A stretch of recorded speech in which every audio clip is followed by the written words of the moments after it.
Hello students, welcome back to your online video classes. Hopefully all of you are doing good and taking care of yourself.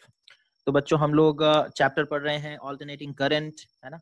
हम लोगों ने उसके बारे में उसका एक इंट्रोडक्शन भी देखा, है ना। और ऑल्टरनेटिंग करंट क्या होता है, ऑल्टरनेटिंग ईएमएफ क्या होता है, इन सारी चीजों के बारे में डिस्कशन किया।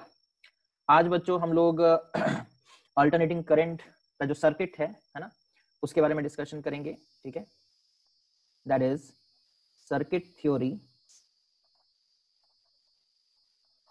of alternating current, है ना, alternating current। तो बेसिकली देखो बच्चों, हम लोग अभी तक जितने भी सर्किट्स सॉल्व किए, है ना, हम लोगों ने अभी तक अपने फिजिक्स में जितने भी सर्किट सॉल्व किए सब डायरेक्ट करंट वाले सर्किट्स हुआ करते थे, यानी कि एक बैटरी लगा होता था, है ना, उस तरीके के सर्किट्स होते थे। ठीक है, बट यहाँ पर अब जो हम लोग पढ़ाई कर रहे हैं अल्टरनेटिंग करंट के बारे में, तो यहाँ पर अलग अलग फेनोमेनाज हम लोगों को देखने को मिलेंगे। जैसे कि यहाँ पर रेजिस्टेंस भी होता है ना, रेजिस्टेंस भी होता है। ठीक है, और यहाँ पर इंडक्टेंस भी होता है। ओके, और यहाँ पर हम लोग कैपेसिटेंस के बारे में भी पढ़ेंगे। ओके, इन सबको मिला करके भी पढ़ेंगे, है ना, इन सबको मिला करके भी पढ़ेंगे, यानी कि एक ही सर्किट में रेजिस्टेंस भी होगा, इंडक्टेंस भी होगा, कैपेसिटेंस भी होगा, तो हमारा करंट किस तरीके का होगा और हमारा वोल्टेज यानी कि ईएमएफ किस तरीके का होगा। ठीक है, इन सारी चीजों के बारे में हम लोग इस पर्टिकुलर टॉपिक में डिस्कशन करेंगे। सबसे पहला जो सर्किट हम लोग डिस्कस करने जा रहे हैं बच्चों, that is purely resistive circuit, है ना, purely resistive circuit. Okay, purely resistive circuit मतलब सिर्फ एक रेजिस्टर होगा, उसमें इंडक्टेंस नहीं होना चाहिए, उसमें कैपेसिटर नहीं होना चाहिए। ठीक है, सिर्फ एक रेजिस्टर होगा और हम लोग उसे कनेक्ट कर देंगे किसके साथ ना, अल्टरनेटिंग करंट के सोर्स के साथ कनेक्ट कर देंगे। जैसे सपोज कर लो एक रेजिस्टर है बच्चों, ठीक है, जिसका रेजिस्टेंस आर है, और उसे सपोज कर लो हमने कनेक्ट कर दिया एक अल्टरनेटिंग करंट सोर्स के साथ। ठीक है, उसे कनेक्ट कर दिया हमने एक अल्टरनेटिंग करंट सोर्स के साथ। ओके, अच्छा, और जो अल्टरनेटिंग करंट सोर्स है उसका ईएमएफ कितना है ना, सपोज कर लो V is equals to V not sine omega t. आप चाहो तो ऐसे भी लिख सकते हो, EMF E is equals to E not sine omega T. ठीक है, दोनों का मतलब सेम है, अलग अलग बुक्स में अलग अलग सिंबल्स यूज किए जाते हैं। ओके, अच्छा अब सपोज कर लो यहाँ पर एक करंट फ्लो करेगा, करंट का वैल्यू सपोज कर लो I है ना, करंट का वैल्यू सपोज कर लो I है ना। तो करंट इस तरीके से किसी एक इंस्टेंट में, सपोज हम लोगों ने बच्चों इस सर्किट को देखा, ठीक है, एट एन इंस्टेंट। ओके, हम लोगों ने इस सर्किट को देखा और सपोज कर लो जब हमने देखा तब करंट इधर फ्लो कर रहा था, आई करंट इधर फ्लो कर रहा था। ठीक है, तो नॉर्मल ओम्स लॉ लगाते हैं, ठीक है, या किरचॉफ्स लॉ लगा सकते हो। ठीक है, किरचॉफ्स लॉ लगा सकते हो, किरचॉफ्स लॉ। ठीक है, किरचॉफ्स लॉ लगाएंगे यहाँ पर। ठीक है, तो हमारा इक्वेशन बनेगा that is V, okay, minus I R is equals to 0, है ना। यहाँ का पोटेंशियल कितना है, V। ठीक है, हम लोग आगे बढ़ रहे हैं, करंट के डायरेक्शन में बढ़ रहे हैं, और एक रेजिस्टेंस आया R, तो माइनस आई आर होता है। अगर रेजिस्टेंस के ऑपोजिट डायरेक्शन में अगर हम मूव करते बच्चों तो प्लस आई आर लिखते, है ना। अच्छा, तो V minus I R is equals to 0। ठीक है, तो यहां से फिर इक्वेशन क्या बन जाएगा, देखो, that implies V is equals to I into R। Okay, V is equals to I into R, और I is equals to V upon R। तुम बोलोगे सर ये तो नॉर्मल सा इक्वेशन है जो हम लोग देखते थे। अब V की जगह पे उसका वैल्यू पुट कर दो, V कितना होता है, V not sine omega t, है ना। तो इसे हम लोग लिखेंगे V not sine omega T upon R। ठीक है, तो I का वैल्यू कितना आएगा, देखो, V नॉट बाई R को सपोज हम लोग बोल देते हैं क्या है ये, I नॉट। ठीक है, V not maximum value of EMF, R is a resistance, ये दोनों कांस्टेंट है। एक कांस्टेंट डिवाइडेड बाई दूसरा कांस्टेंट करोगे तो एक नया कांस्टेंट मिलेगा, और उस नए कांस्टेंट को I नॉट से सपोज हम लोग रिप्रेजेंट किए। बचा क्या बच्चों ना, साइन ओमेगा टी, है ना, साइन ओमेगा टी। ओके, अच्छा, where what is I naught? I naught is nothing but the peak value of current. I naught is nothing but the peak value of current. Okay, अच्छा अब इसके बाद देखो एक चीज हम लोग देख रहे हैं, वी नॉट, वी का इक्वेशन क्या है, V not sine omega T. ठीक है, और करंट का इक्वेशन क्या आया, that is I not sine omega t. ये जो ओमेगा टी होता है ना, इसे हम लोग कहते हैं फेज, इसे हम लोग क्या कहते हैं, फेज। ठीक है, ओमेगा टी को हम लोग क्या कहते हैं, फेज। तो यहाँ देखो वोल्टेज का जो फेज है वो ओमेगा टी है, और करंट का जो फेज है वो भी ओमेगा टी है। साइन ओमेगा टी यहाँ पर भी है, साइन ओमेगा टी यहाँ पर भी है, तो दोनों का फेज सेम है ना, दोनों का फेज सेम है, ठीक है। अच्छा, फेज सेम होने का मतलब क्या होता है, या फिर फेज डिफरेंस अगर हम लोगों को निकालना होगा तो कैसे निकालेंगे। फेज डिफरेंस अगर सपोज कर लो आप निकालना चाहते हो फेज डिफरेंस, ठीक है, तो कैसे निकालोगे ना, फेज ऑफ सपोज कर लो voltage minus phase of current, phase of current, okay. तो यहाँ फेज ऑफ वोल्टेज कितना है, omega t, minus phase of current कितना है, ओमेगा टी। दैट मीन्स इन दोनों के बीच में कोई फेज डिफरेंस नहीं है, that means both are in same phase, both are in same phase, okay, both are in same phase, okay. अच्छा अब इसका मतलब क्या होता है उसे हम लोग थोड़ा सा समझते हैं, एक वेव डायग्राम बना करके, है ना, ग्राफिकल रिप्रेजेंटेशन करेंगे in the form of wave, okay. तो रेजिस्टेंस होने से बच्चों इस तरीके के हमारे इक्वेशंस निकल कर आएंगे, है ना, और हम लोग इसका रिप्रेजेंटेशन देखेंगे in the form of wave, ठीक है। तो wave diagram, wave diagram of V and I, okay, for resistive circuit, for resistive circuit, है ना। अगर सपोज कर लो हमारे सर्किट में सिर्फ रेजिस्टेंस है, इंडक्टेंस नहीं है, कैपेसिटेंस नहीं है, तब हम लोग उसी पर्टिकुलर सिचुएशन के बारे में बात कर रहे हैं बच्चों, है ना। इसे देखो, इसका डायग्राम किस तरीके से बनेगा,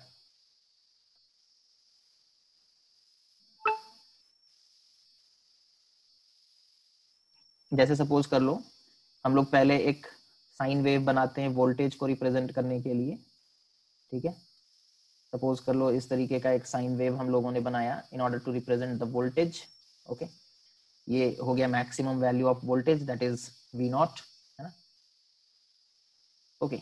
और इस तरफ नीचे की तरफ ये हो गया maximum value of voltage in opposite direction, that is minus V naught, okay.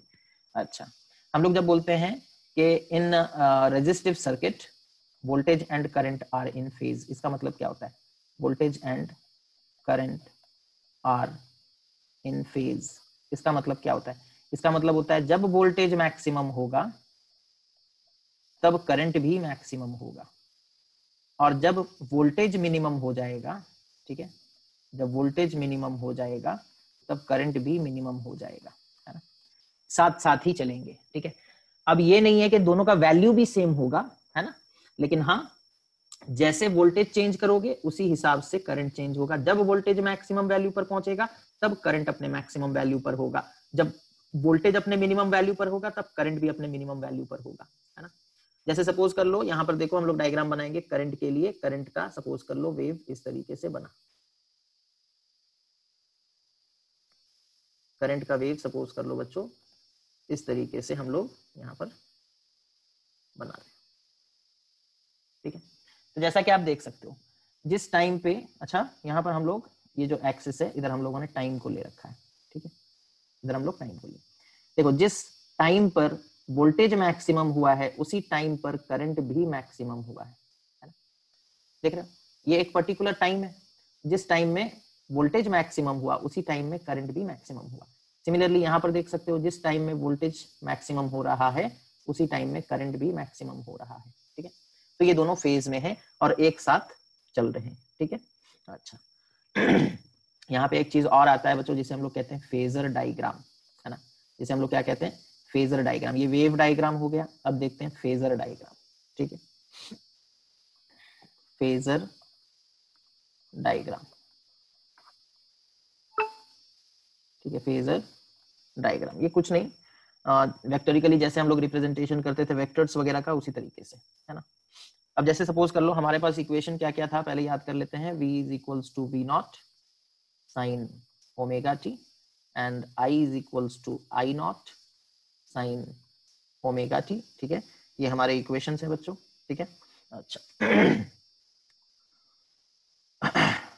अब यहाँ देखो दोनों ही सेम फेज में है ना, दोनों का फेज सेम है ना। हम लोग किसके फेजर डायग्राम के बारे में बात कर रहे हैं? रेजिस्टिव सर्किट, है ना, रेजिस्टिव सर्किट। ओके, दोनों ही सेम फेज में। जैसे सपोज कर लो हम लोग इस तरीके से एक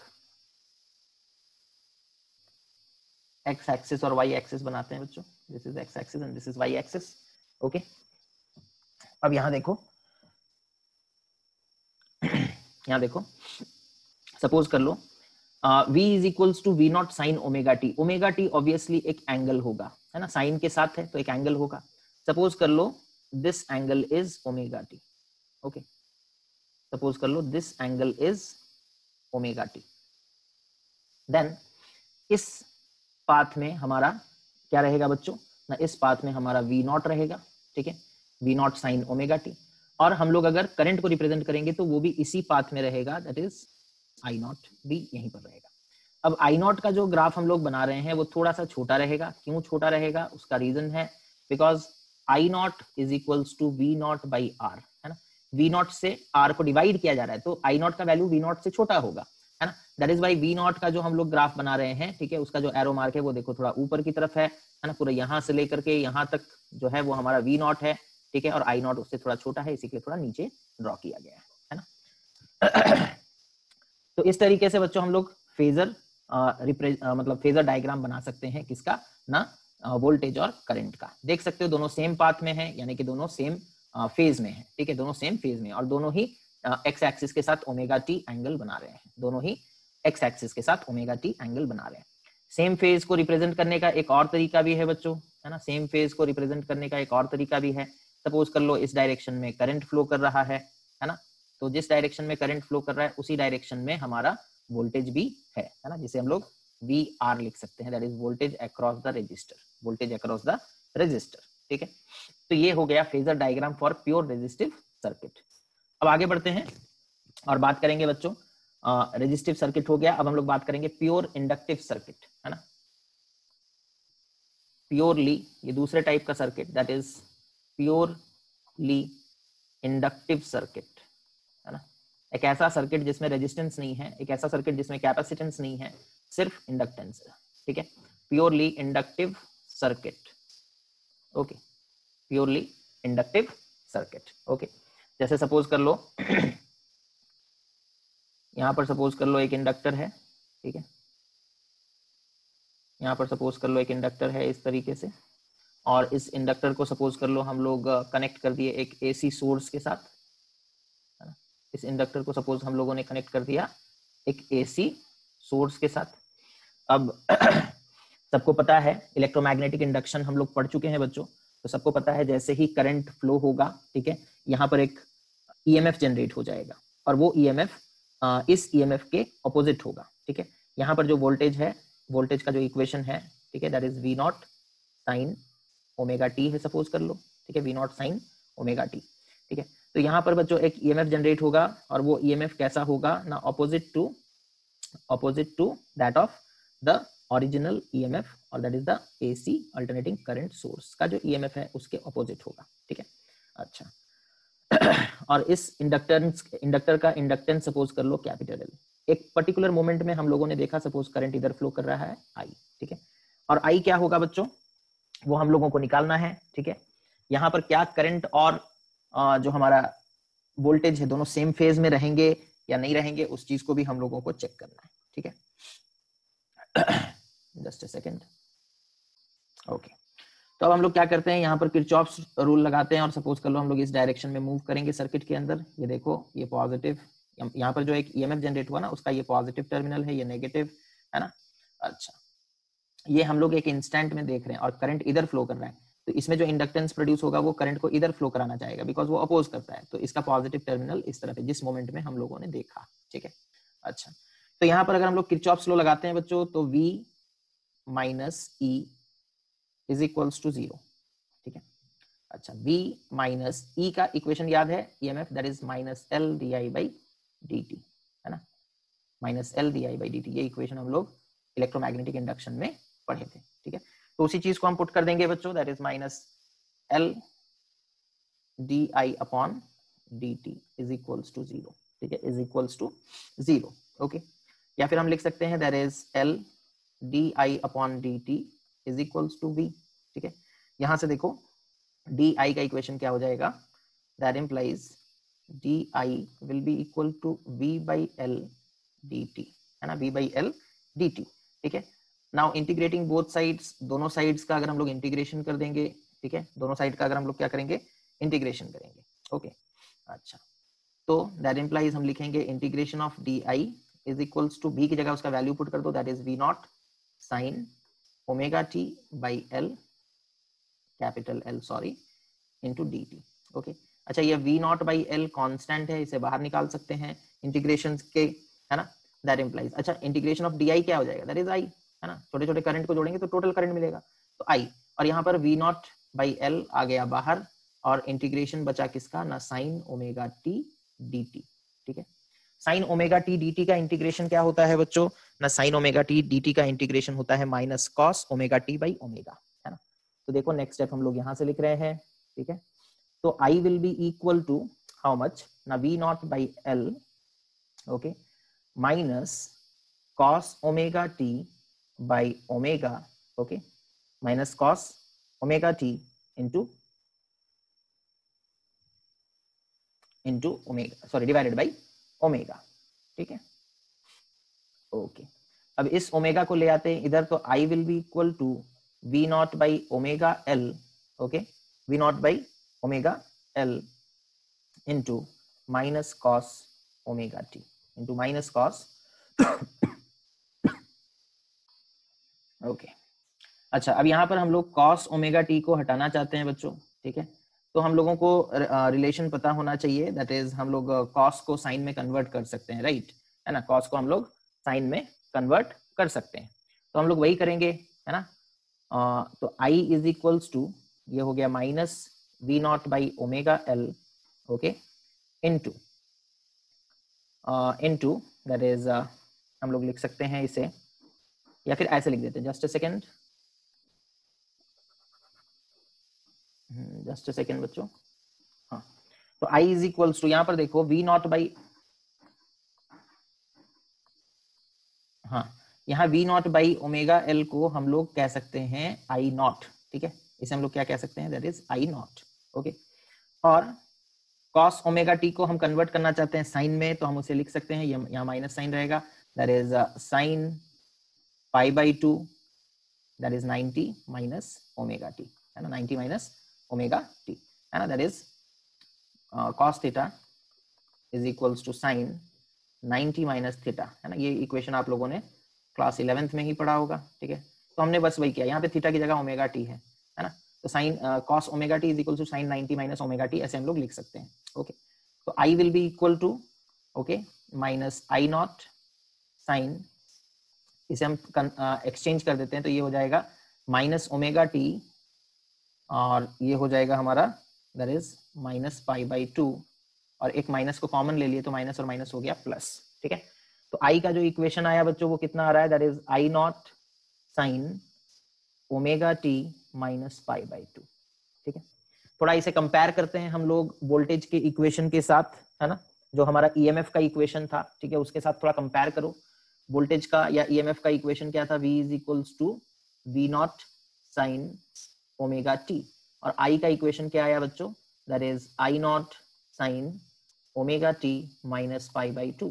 ठीक है, अब ये जो एंगल होता है इसी को तो फेज कहते हैं, है ना, इसी को हम लोग क्या कहते हैं, फेज। ठीक है, तो यहाँ पर फेज में डिफरेंस है बच्चों, इसका फेज ओमेगा टी है और इसका phase omega t minus pi by to है ना, पाई by two means 90 degree, okay, pi by to का मतलब क्या होता है, 90 डिग्री, है ना। तो यहाँ पर फेज में डिफरेंस है बच्चों, है ना, यहाँ पर फेज में डिफरेंस है। ठीक है, यहाँ पर हम लोग साफ साफ देख रहे हैं कि जो करंट का फेज है ना, जो करंट का फेज है वो ओमेगा टी से 90 डिग्री कम है, इसीलिए माइनस पाई बाई टू लिखे हैं, है ना। तो यहाँ पर हम लोग ये कह सकते हैं, here in inductive circuit the current lags behind potential, ठीक है, और EMF जो भी बोल सकते हो बाय 90 डिग्री, है। तो ये इंडक्टिव सर्किट में क्या होता है, क्या करंट और पोटेंशियल दोनों साथ साथ चलते हैं? नहीं, करंट और पोटेंशियल के बीच में एक फेज का डिफरेंस होता है बच्चों, है ना। करंट जो है वो पीछे रहता है 90 डिग्री से, या फिर ऐसे कह सकते हो कि वोल्टेज जो है, जो ईएमएफ है, वो 90 डिग्री आगे चलता है ना, 90 डिग्री आगे चलता है। ठीक है, मतलब क्या है इसका, हम लोग इसका वेव डायग्राम बना करके भी समझेंगे। ठीक है, अच्छा, अब यहाँ पर थोड़ा सा बात और करना है हम लोगों को। ठीक है, ये जो आई नॉट हम लोग निकाले थे, है ना, आई नॉट क्या है, दैट इज, यहाँ पर देखो, यहाँ पर निकाले थे V not by omega L की जगह आई नॉट लिखे थे, तो आई नॉट क्या हो गया, V not by omega L. ठीक है, अच्छा, नॉर्मल जब हम लोग पढ़ाई करते थे बच्चों रेजिस्टेंस को लेकर के, तो आई का वैल्यू क्या आता था, I not is equal to we not by R, है ना, Ohm's law, I is equal to V by R. यहाँ पर I not is equal to V by omega L. तो ये जो ओमेगा एल है ना, ये कुछ नहीं, ये रेजिस्टेंस टाइप का ही एक चीज है। ठीक है, रेजिस्टेंस टाइप का ही एक चीज है, बल्कि यूनिट दोनों का सेम भी है ना, समझ में आ रहा है। इस ओमेगा एल को हम लोग एक स्पेशल नाम देते हैं, उसे हम लोग कहते हैं एक्स एल। ठीक है, और इसका मतलब इसका सिंबल है एक्स एल, नाम क्या है, इसे हम लोग कहते हैं इंडक्टिव रिएक्टेंस। इसे हम लोग क्या कहते हैं, इंडक्टिव रिएक्टेंस, है ना, इंडक्टिव रिएक्टेंस। ओके, तो एक्स एल का वैल्यू कितना हो जाएगा ना, omega L, omega into L. Okay, तो इस चीज को ध्यान में रखोगे बच्चों।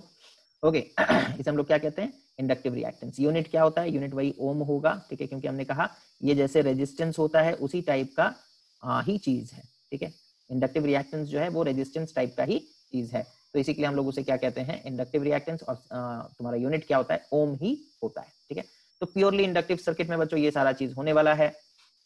ओके, अच्छा, फिर इसका हम लोग वेव डायग्राम देखते हैं पहले, है ना, जस्ट अ सेकेंड। तो इसका बच्चों हम लोग देखते हैं वेव डायग्राम पहले, है ना। ओके, इसे मिटा रहे हैं। That is the wave diagram. Okay, between V and I for inductive circuit, for inductive circuit. Okay, wave diagram for wave diagram between voltage and current for inductive circuit. Okay, तो देखो wave diagram इनका कैसा बनेगा।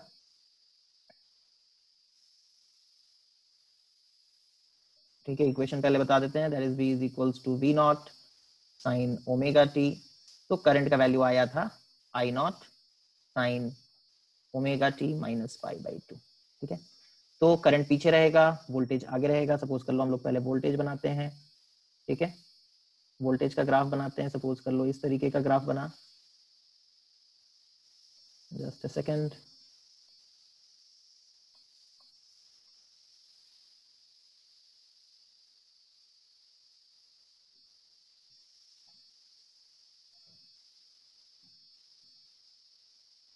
Okay, suppose कर लो ये voltage का graph है बच्चों। ठीक है, दैट इज, ये ग्राफ किसका है, वोल्टेज का, that is we not sine omega T. ठीक है, तो यहाँ पर हमारा जो वोल्टेज है वो मैक्सिमम हो रहा है पाई बाई 2 पे, और ये हो गया हमारा पाई।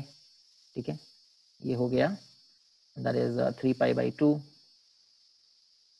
और ये हो गया हमारा दैट इज 2 पाई। ओके, तो देखो पाई बाई 2 से लैग कर रहा है करंट, पाई बाई 2 यूनिट पीछे है ना। तो करंट का जो ग्राफ है बच्चों वो ये देखो पाई बाई 2 में वोल्टेज मैक्सिमम हो रहा है, और करंट पाई बाई 2 में क्या होगा, 0 होगा। ठीक है, तो उसका ग्राफ जो बनेगा वो कुछ यहां से स्टार्ट होगा,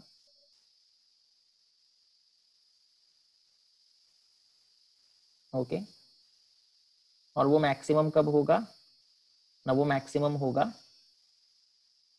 एट पाई 90 डिग्री के बाद। ठीक है, और फिर ग्राफ इस तरीके से चलेगा, और फिर वो दोबारा मैक्सिमम कब होगा ना, 2 पाई में। ओके, तो यहाँ पर करंट का जो वैल्यू है वो मैक्सिमम हो रहा है 2 पाई पे, और उस वक्त वोल्टेज का वैल्यू देखो 0 हो जा रहा है। ठीक है, यहाँ पर फिर से करंट मैक्सिमम हो रहा है पाई पे। This is the equation of I is equals to I not sine omega t, I is equals to I not sine omega T. ठीक है, अब इसी यहीं पर देखो फेजर डायग्राम भी हम लोग बना लेते हैं इसका, है ना, phasor diagram. Okay, phasor diagram. Okay, तो एक्स एक्सिस वाई एक्सिस पहले बना लेते हैं, ठीक है। एक्स एक्सिस वाई एक्सिस पहले बना लेते हैं। Suppose this is the x axis and this is the y axis. Okay, और सपोज कर लो वोल्टेज इस डायरेक्शन में है बच्चों, ठीक है। दैट इज ये मैक्सिमम वैल्यू हो गया, सपोज कर लो वी नॉट, है ना। ये मैक्सिमम वैल्यू हो गया वी नॉट, और ये एंगल है ओमेगा टी, है ना। ये एंगल है ओमेगा टी, ठीक है। तो v is equals to we not sine omega t. तो एंगल कितना है ओमेगा टी, और जो करंट है ना, वो पीक मतलब लैग कर रहा है, कितना डिग्री लैग कर रहा है, 90 डिग्री। तो यहाँ से वोल्टेज से वो 90 डिग्री, देखो एंगल्स का नियम क्या है, ऐसे जाओगे तो एंगल बढ़ेगा, इधर आओगे तो एंगल घटेगा, ठीक है। तो एंटी क्लॉकवाइज में एंगल ऐड होता है, क्लॉकवाइज में एंगल घटता है। तो हमें तो angle 90 omega t minus pi by 2 करना है। पाई बाई 2 मतलब 90 डिग्री, तो माइनस 90 डिग्री मतलब यहाँ पर होगा हमारा करंट, ठीक है। फेजर डायग्राम में करंट इस जगह पर होगा बच्चों, है ना। This will be the phasor for current, that is I not. Okay, और ये एंगल कितना होगा, this angle is 90 degree, this angle is 90 degree. मतलब देखो हम लोग ग्राफिकली रिप्रेजेंट कर रहे हैं, v जो है वो एक्स एक्सिस से ओमेगा टी एंगल ऊपर है, और आई नॉट जो आई जो है वो वी नॉट से 90 डिग्री पीछे है ना, वी नॉट से 90 डिग्री पीछे है। तो इस तरीके से हम लोग बना सकते हैं किसका, phasor diagram of an inductive circuit. इसे सिंपल तरीके से बनाना चाहते हो, ठीक है, सिंपल तरीके से अगर हम लोग बनाना चाहेंगे तो अगर सपोज कर लो ये वी नॉट है, ठीक है, 90 डिग्री का इनके बीच में डिफरेंस दिखाना है बच्चों, तो आई नॉट हमारा इधर होगा, ठीक है, आई नॉट हमारा इधर होगा, या फिर अगर इधर भी है तो इधर आई होगा, है ना। तो इस तरीके से हम लोग रिप्रेजेंट कर सकते हैं the phasor of an inductive circuit. Okay, आगे बढ़ते हैं बच्चों, और फिर बात करेंगे हम लोग कैपेसिटिव सर्किट के बारे में, है ना। आगे बढ़ते हैं और फिर हम लोग बात करेंगे कैपेसिटिव सर्किट के बारे में। ओके तो यहाँ देखो, अभी जो हम लोग पढ़ने जा रहे हैं that is regarding purely capacitive circuit, है ना। अभी जो हम लोग पढ़ने जा रहे हैं that is regarding purely, that is the third type of circuit that we are going to study, that is purely capacitive circuit, है ना, purely capacitive circuit। ओके, अगर सिर्फ एक सर्किट में कैपेसिटर एसी कनेक्शन के साथ जुड़ा हुआ रहेगा तो हमारा वो सर्किट किस तरीके से बिहेव करेगा वो हम लोगों को देखना है, ठीक है। जैसे सपोज कर लो यहाँ पर एक कैपेसिटर है, ठीक है, कैपेसिटर दो पैरेलल लाइन से रिप्रेजेंट किया जाता है, ठीक है। लाइंस, दोनों लाइंस का साइज सेम होना चाहिए, बड़ा छोटा करोगे तो बैटरी की तरह वो दिख सकता है ना। और इस तरीके से सपोज कर लो हम लोग उसे कनेक्ट कर दिए किसके साथ बच्चों, एक एसी सोर्स के साथ, ठीक है, alternating voltage, alternating EMF, alternating current के सोर्स के साथ, ठीक है। अच्छा, यहाँ पर जो ईएमएफ है that is v is equals to we not sine omega T, ठीक है। और इस कैपेसिटर का कैपेसिटेंस जो है that is capital c suppose कर लो, है ना। अच्छा, इसका चार्ज एक इंस्टेंट में तुमने देखा, सपोज इधर से करंट फ्लो होकर के आ रहा था आई अमाउंट का, यहाँ पर एक चार्ज डेवलप हो गया प्लस क्यू और यहाँ पर माइनस क्यू, ठीक है, plus Q and minus Q. Okay, अच्छा, अब हम लोग यहाँ पर बच्चों ओम्स लॉ लगा देंगे, है ना, सॉरी किरचॉफ्स लॉ लगा देंगे, ठीक है। अगर सपोज कर लो हम लोग इस सर्किट में इस तरीके से मूव करते हैं, ठीक है, तो किरचॉफ्स लॉ के हिसाब से अगर हम लोग इक्वेशन लिखेंगे, अच्छा यहाँ पर एक वोल्टेज डेवलप हो जाएगा, कैपेसिटर में जब करंट फ्लो होता है तो वो चार्ज होता है ना, और उसमें एक वोल्टेज डेवलप होता है, और वो वोल्टेज हम लोग किससे रिप्रेजेंट करते हैं, the voltage developed in capacitor, the voltage developed in capacitor can be represented by Q upon C, कितना चार्ज है डिवाइडेड बाई उसका कैपेसिटेंस कितना है, Q upon C, है ना। तो देखो जब हम लोग यहाँ से इस तरीके से मूव करते हुए आएंगे, ठीक है, तो V हमारा किरचॉफ्स लॉ के हिसाब से V minus Q by C will be equal to 0, है ना, और V is equals to Q by C, V is equals to Q by C.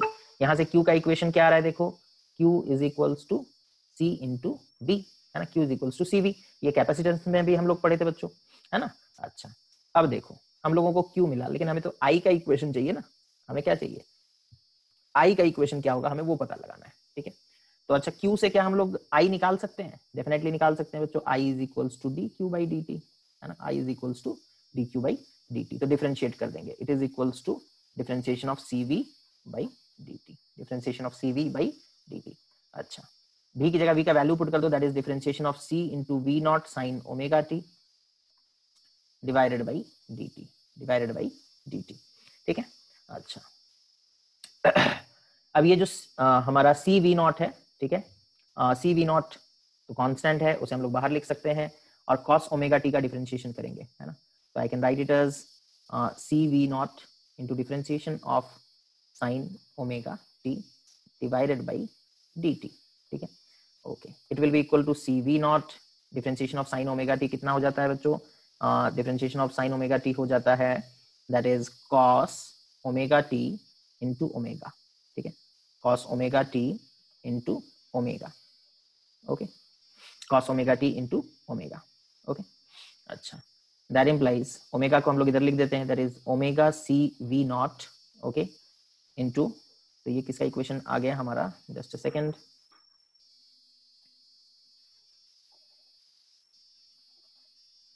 Okay, हाँ, दैट इम्प्लाइज जो हमारा आई है उसका इक्वेशन कितना आ रहा है, omega c v naught into cos omega T into cos omega T, ठीक है।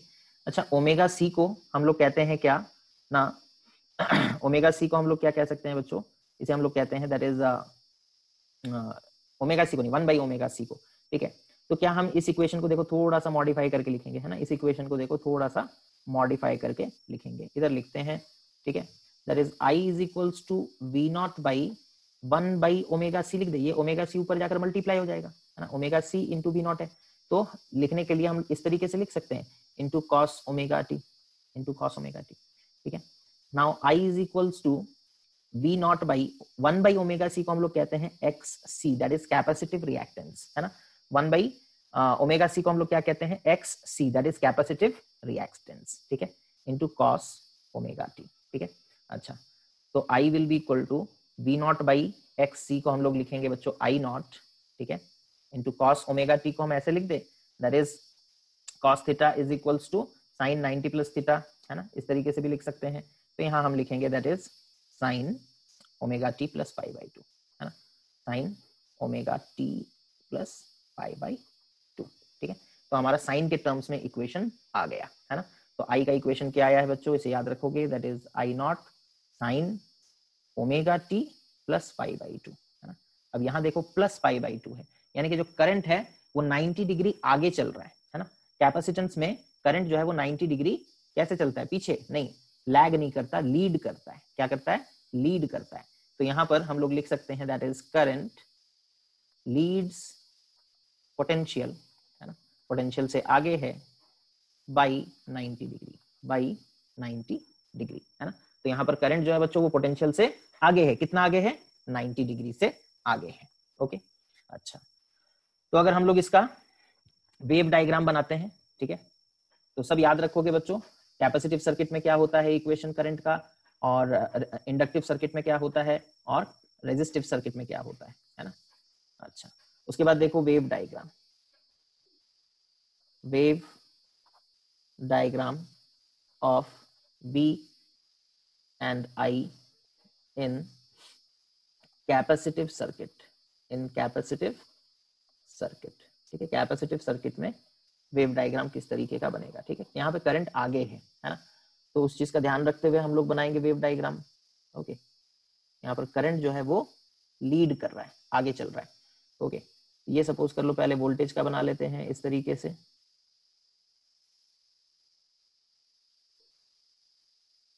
Okay, this is the point 0, है ना। v का इक्वेशन क्या है, that is v not sine omega t, और i का इक्वेशन क्या है, that is i naught sine omega T plus pi by to, omega T plus pi by two, ठीक है। तो यहाँ देखो ये हमारा वोल्टेज यहाँ पर मैक्सिमम हुआ, और ये यहाँ पर हमारा वोल्टेज फिर से मैक्सिमम हुआ ऑपोजिट डायरेक्शन में, है ना। अच्छा, जब हमारा वोल्टेज, ये वोल्टेज का इक्वेशन हो गया, that is we not sine omega t, उसका ग्राफ हो गया, उसका वेव हो गया, ठीक है। अच्छा, उसके बाद देखो हमारा जो करंट का है ना, वो 90 डिग्री आगे है, तो जब ये 0 रहेगा उस वक्त करंट मैक्सिमम होगा, उस वक्त करंट मैक्सिमम होगा, ओके। तो करंट सपोज कर लो हम लोग यहाँ से रिप्रेजेंट करते हैं इस तरीके से, okay.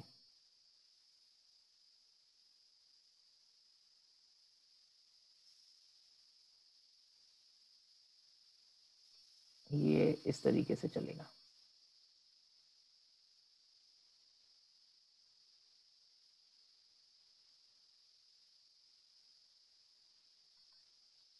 Okay, this is the wave diagram for current, that is I is equals to I naught sin omega T plus pi by to, plus pi by to.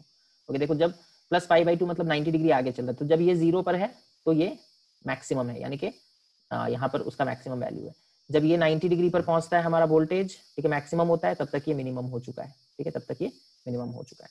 तो इस तरीके का रिलेशन हम लोगों को देखने को मिलता है किसमें ना, कैपेसिटिव सर्किट में, wave diagrams between voltage and current, या फिर ईएमएफ एंड करंट। ओके, अच्छा, उसके बाद फेजर डायग्राम देखेंगे इसका, ठीक है।